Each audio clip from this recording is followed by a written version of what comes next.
recently the Supreme Court of the United States ruled on politicians or people of authority in the state blocking people on social media. And does that make any difference? Does a decision from the Supreme Court make any difference? In reality, it doesn't. It only takes effect if somebody sues or somebody inside the government says enough is enough and calls out the people that are doing that. Here in Kershaw County, we have Chairwoman Katie Gwynn and Vice Chair Jimmy Jones, who have blocked people on social media on their accounts that they have used for political speaking in authority. And as we as Americans lose all our freedom, as the Biden administration and the Trump administration before it, they censor people on social media, they censor people on YouTube, and the government has put pressure on private industries to do it as they're told. That's kind of what we're talking about today. The Liberty Report starts now. If a government claims a right, and then their claim is that they derive these rights from the people. Right. Well, how can people give a group rights that they don't themselves have? To steal from each other. Right, if we can't tax people, like I can't tax you, where exactly does government derive this right from? And once you come to, you realize that the goal ought to be as voluntary a society as possible. Now, how exactly you achieve that, how far you can push that is debatable, but certainly that should be the goal. That if government is providing a service for you, well then why does it need to be provided by force? Welcome, ladies and gentlemen, to the Kershaw County Liberty Report. I'm your host, Jeff Maddox. And when I was thinking about the Supreme Court ruling on social media, I went in and did a lot of research and started reading their opinions, the decisions, in two particular cases. One involved a city manager who was an employee of the county but had a personal Facebook page in which he never posted anything of authority. He would post things about upcoming events in the county and those kind of things, but his page was basically personal. And during the Corona lockdowns and all, there was a man that came on, and when the guy posted, we recommend wear a mask and those kind of things, he complained and disagreed and said, I disagree with masks, I don't think the county's doing a good job, and the guy blocked him.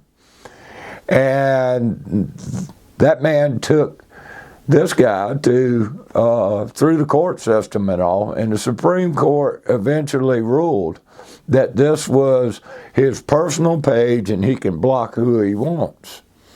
And then in another case, it was a politician, office holder, whose page was clearly in support of him as a politician, of her as a politician.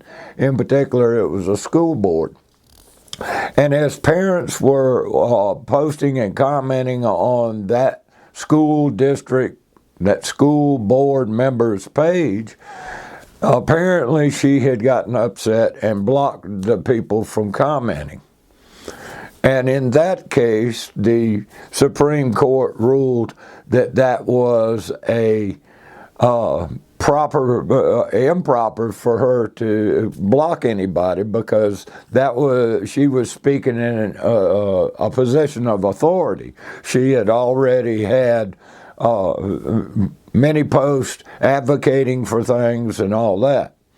In my particular case here in Kershaw County, South Carolina, Chairwoman Katie Gwynn has a Facebook page, Chairwoman Katie Gwynn, where she advocates positions and different things in the county. And she blocked me for posting comments on her page. So that clearly violates the Supreme Court rulings here. But does that make any difference? A lot of people think that when the Supreme Court rules on something, that everybody stops doing the thing that the Supreme Court rules that you can't do that anymore, which is not true. Because if they want, they can keep going and doing what they're doing, and only if they're challenged in court, only if you have enough money to challenge them in court and beat them in court, will they stop that policy.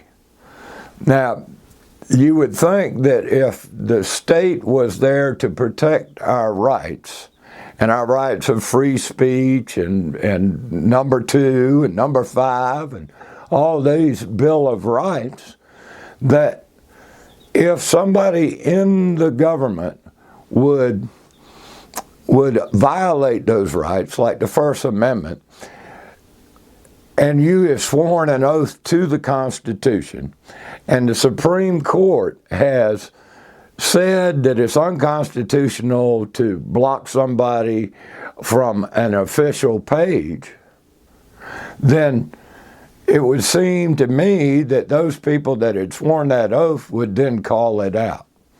In other words, if you've got the members of county council, Republicans and Democrats, all of them swore an oath to the Constitution, would it be logical for us to think that these people should call out any infringement of those rights? Could it be that enemies foreign and domestic means anyone that violates the Constitution? And so as Chairwoman Katie Gwynn and Vice Chair Jimmy Jones have violated the Constitution according to the Supreme Court, then you would think that the 4 other councilmen would bring that to the attention and say, you are violating the First Amendment. Would you immediately stop, immediately restore these people's page, these people's ability to comment, and let them exercise their First Amendment right?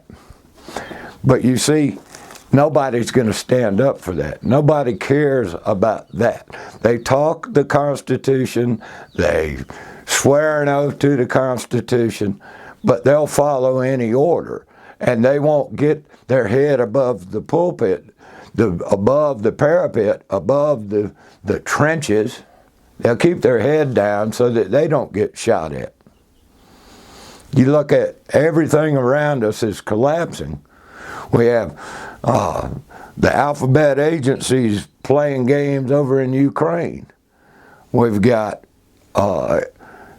illegal invasion across the border, enabled by all the administrations. We got them flying 320,000 people into the country, free airfare into 41 cities. We got the education system filled with Common Core and DEI. We've got all these things happening at the same time. We've got banks failing.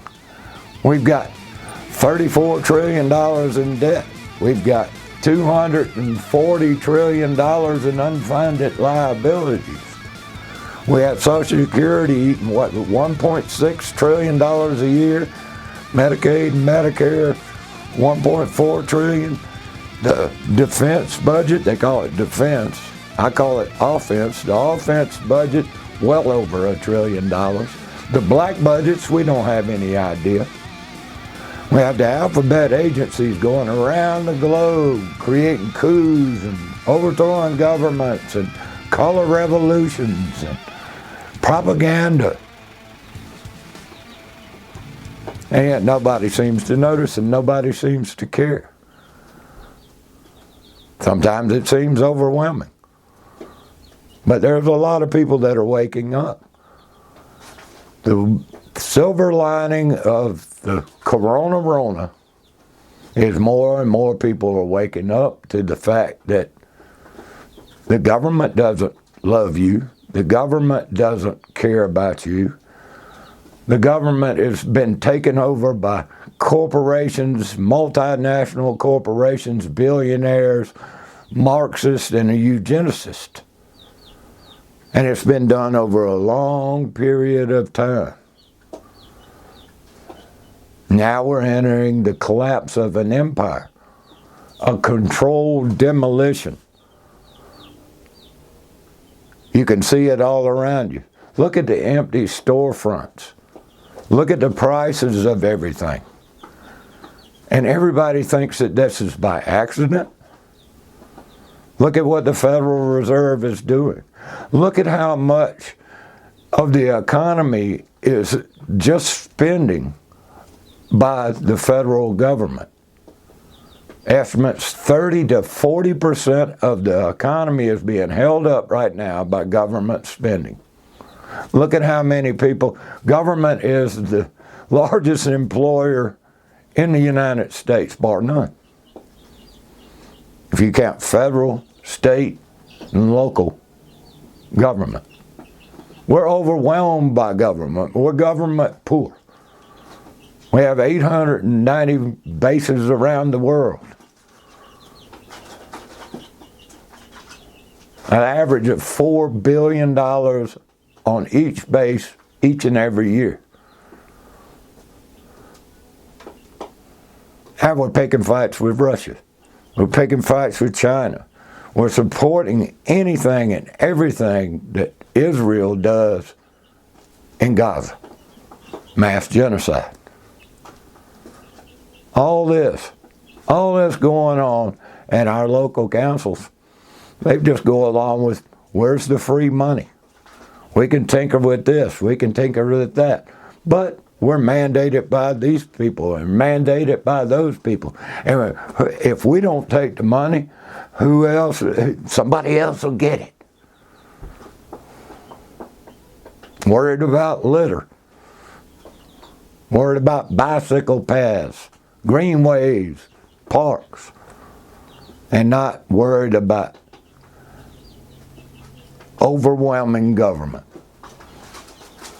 This is no longer, if it ever was, by, for the people.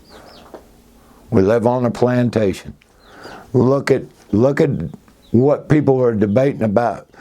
We got the group that is opposed to the widening of 521 from Camden to Sumter. And what are they complaining about? They are complaining about the ability of their government, which they support, being able to take property called eminent domain over whatever objection you care. You no longer have private property.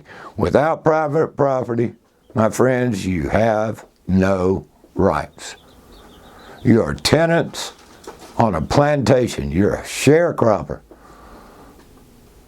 And now the globalists are culling the herd.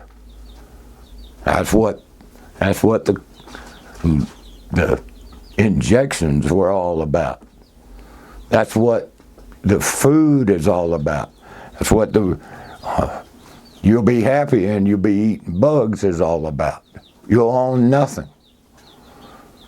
Look at what they're doing in the omnibus bill. They've got some $21 million, $41 million for tagging cows. Because they want to know as soon as that cow is born, it's tagged and it's tracked all the way through the process. And in the future, you will not be able to sell a cow unless that cow has an electronic tag. And it also drives the smaller farmers out of business, the smaller cattle people out of business, in favor of the large livestock people, as the livestock industry, the pork industry, the poultry industry, all those are consolidated into bigger and bigger conglomerates, which will then shrink away. Because one thing people don't understand is these globalists they've got all the money in the world. And money shifts. It doesn't disappear. It goes different places. So if they get rid of cows and pigs and chickens, well, they'll invest in something else, like fake meat or fake chicken or highly processed bugs, so they can make you some ice cream or a fake ribeye out of crickets and mealworms. These are the things that people don't see. People are too busy on the treadmill, on the hamster wheel, constantly trying just to keep their head above water, or to lay back some money for an education for their kids that has gone up 400, 500, 600% in just the last 10 years, well beyond the inflation rate. So why is that? Is the degree worth what it once was? Is it worth the price now? Look at your medical care. Government regulations, and look at what they did during the corona. They basically forced people into taking these shots, forced hospitals to put you on ventilators and remdesivir. They control the medical industry, they control the insurance industry, they control all of it through rules and regulations that are paid for by the lobbyists and then the people above that, the multinationals again. So when your county council meets and all, do they discuss any of these things? Do they try to, figure out a way to protect you? Do they give you any legal tender laws? Do they start to bring back some kind of part of private property? Well, if it's like this Kershaw County Council, no, they're going to regulate even more because, we got too many boxes, we got too many houses, and they're too close together and all. So now we're going to go back and we're going to rule and regulate. We're going to change the zoning laws, and we're going to tinker around with the market a little bit, and everything's going to be fine. They can't pull the blinders off and see the big picture. We got the died suddenly. Died suddenly, it must be the number one cause of death in America now. How many of you out there know somebody that's died suddenly recently? How many can you count on your fingers? I can count. I know it goes to 2 hands. What is that all about? Do you ever remember many of these? Maybe every now and then, but all the time? What's up with that? But nobody wants to answer that question. Nobody wants to ask. You watch those things go by. My friend just died. Just up and died, heart attack. Nobody asked a question. Did they get the shot? Nobody asked the morticians. You guys are putting that juice in and all. Do you find some coffee grounds in the blood, or do you find that your blood won't pump out and there's these long, stringy, rubbery things in there? Why aren't the morticians saying anything? Why aren't people asking questions? Why aren't people speaking out? Maybe you're too busy. Maybe you just don't want to know. Maybe you know, but you just don't want to say anything. Could that be the truth? I think in a lot of cases it is. Sadly. Hard times create strong men. Strong men create good times. Good times create weak men. And weak men create disaster. Hard times are coming. Are you going to be a strong man? Are you going to be a strong woman? Are you going to fight for your kids? Are you going to fight for freedom and liberty? Those are the questions.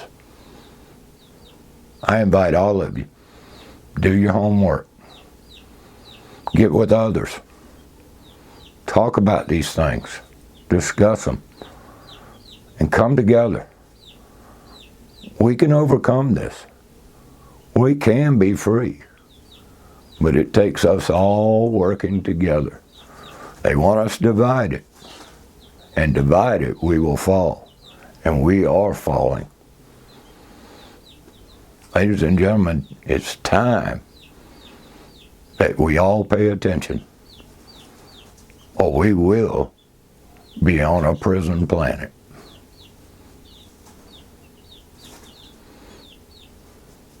That's it for the Liberty Report, ladies and gentlemen.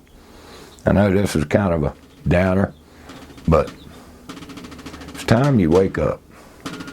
Time for freedom. Until next time, peace. If a government claims a right, and then their claim is that they derive these rights from the people. Right. Well, how can people give a group rights that they don't themselves have? To steal from each other. Right, if we can't tax people, like I can't tax you, where exactly does government derive this right from? And once you come to, you realize that the goal ought to be as voluntary a society as possible. Now, how exactly you achieve that, how far you can push that is debatable, but certainly that should be the goal. That if government is providing a service for you, well then why does it need to be provided by force?